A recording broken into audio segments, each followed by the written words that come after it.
Principles in genetics are really about selecting animals that are going to pass on good performance to their progeny.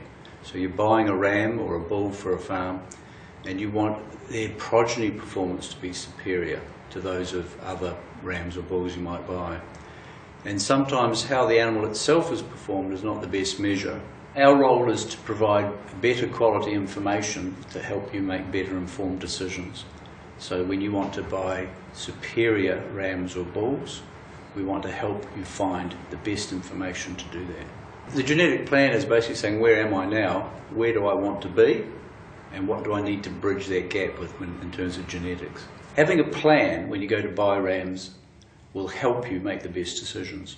To start a genetic plan, you need to think about what are the levels of flock performance you've got that you want to improve. It might be the lambing percentage, it might be the carcass weight, or the age at which animals go off for slaughter to get that carcass weight. It might be lamb survival. If you identify the things you want to improve in your flock, your ram breeder is often a very good support person for that. If you go to them with clear objectives, they will help you select the rams that will deliver to those objectives. One key idea we have is the concept of a breeding value, which is simply genetic merit for a trait. By genetic merit, I mean what gets passed on. So the breeding value is made up of the animal's own performance and that of its relatives. So if we're talking about a weaning weight breeding value, the animal's own weaning weight is important, plus that of its half-brothers and sisters, and other relatives to a lesser extent as they become more distantly related.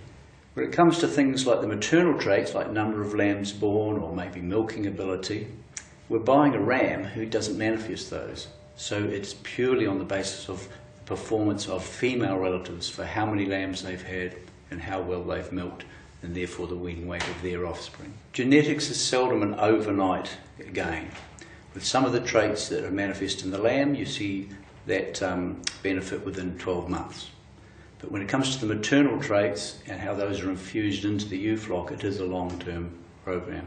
One of the things many ram buyers have is a long-term relationship with their ram breeder. And if you want them to be delivering improved animals for you in the long term, you want their breeding program to be going in the direction you're wanting to shift your flock performance. A simple measure of that is what we call a genetic trends graph. And we can show the genetic gains they're making in key traits, and if those traits are the traits you want, it's a reassurance that the breeding program is going to be delivering you improved animals over the next 10 and 20 years.